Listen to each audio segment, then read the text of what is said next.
blew my mind.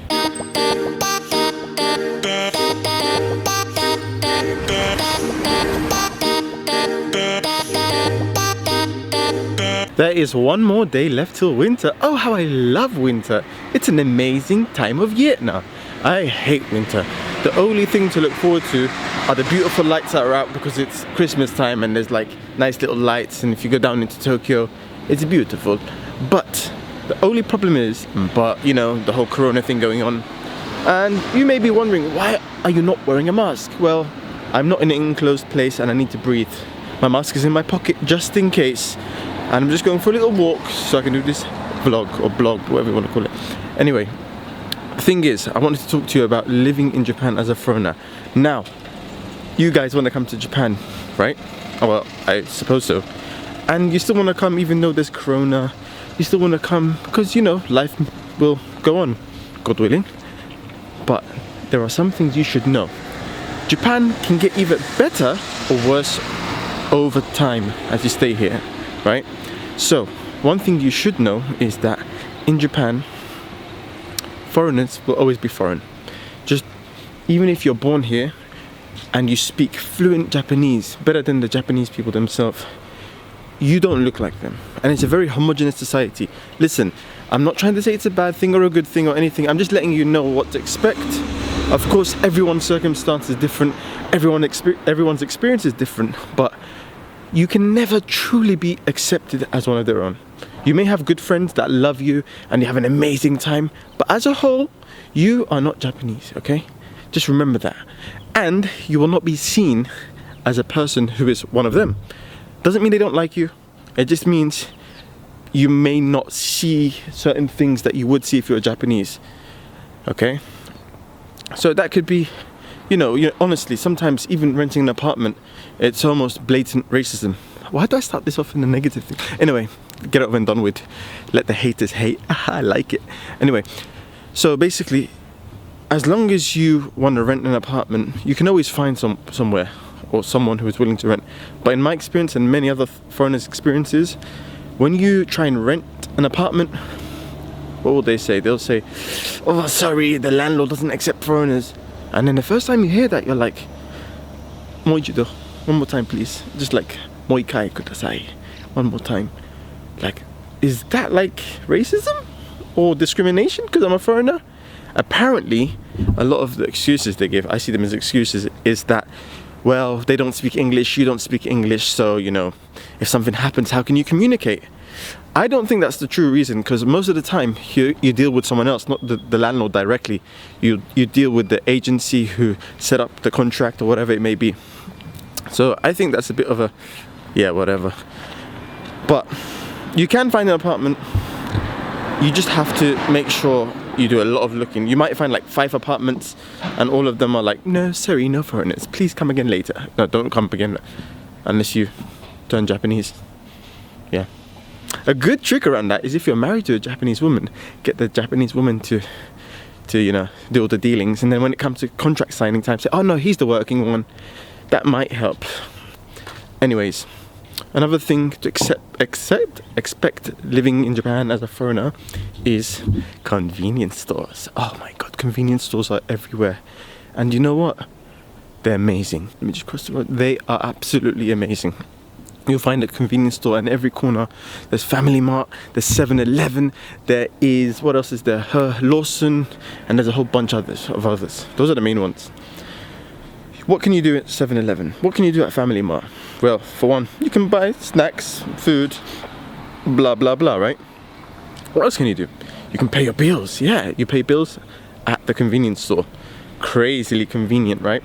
You can buy milk, you can print stuff, you can go there whenever you like, you know, just sit down. Sometimes they have a seating area, have a coffee, have a hot chocolate, have whatever you like. The good thing is 99.9% of convenience stores in Japan, oops, sorry, it's a bit wobbly. 99.9% of convenience stores in Japan are 24 hours. So no matter what the time, if you're feeling peckish at 4 AM in the morning and you think all the supermarkets are closed, then just go to a convenience store, grab yourself some sushi. Nice, okay? Another thing to expect as a foreigner living in Japan. Listen to this one, yeah. I'm only going to give you some. I can talk for ages, but as long as you can cope with my scary voice, then listen.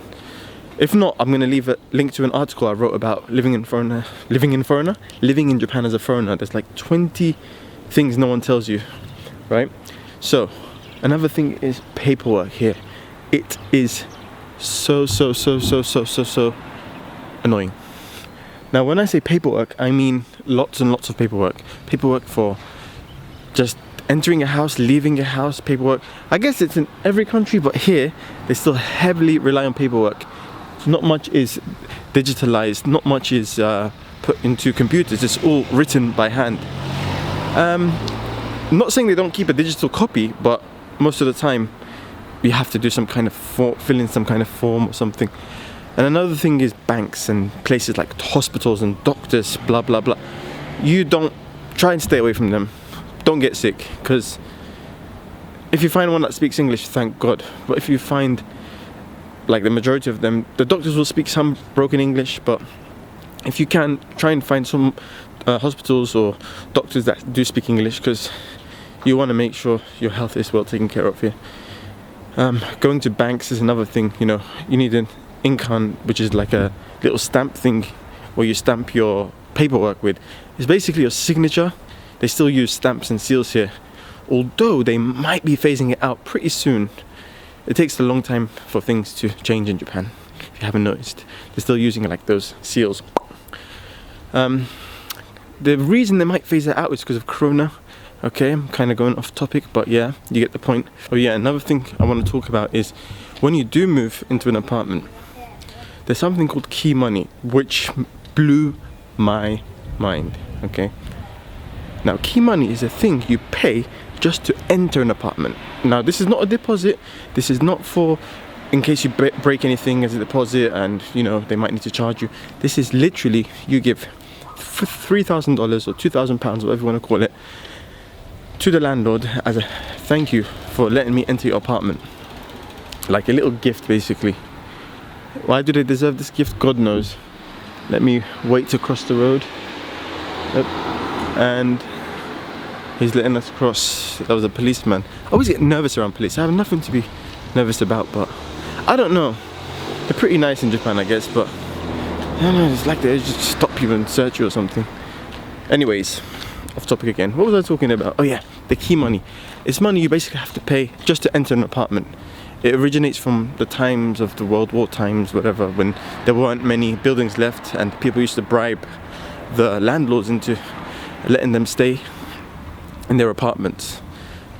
Yes, it still goes on, and like again, 90 plus apartments here still require key money. Hopefully they phase it out, because it is a massive expense you have to think about when you come to Japan. Let me just give you a quick summary, okay?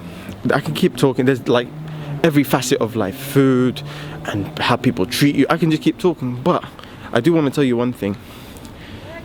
Living in Japan as a foreigner is not bad at all. It has its ups and its downs. It has times when you think, I'm leaving this place. These people are so annoying. Well, it's the same anywhere. I've realized that wherever you go, you're going to find people that are going to annoy you. Wherever you go, you're going to find the Karens. Wherever you go, you know, and I've got some stories, maybe for another video.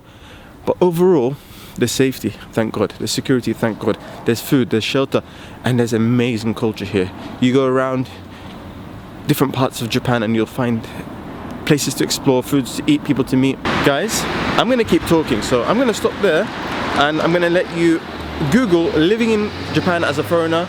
I think it's the first or second link, citybook.com. If you go there, you'll find the article I wrote about living in Japan as a foreigner. Have a look at it. There's 20 things no one tells you about living in Japan as a foreigner. I just gave you a little taste, okay? Because I don't want to bore you. I could go on, but the article's there. Also, if you're looking to stay in Japan or you're just coming into Japan and you need temporary accommodation, like say a hotel or hostel, and you need something cheap and, you know, affordable, or even a bit more expensive, it depends on your budget, I guess. Check the link below and you can find really, really cheap places to stay in Japan.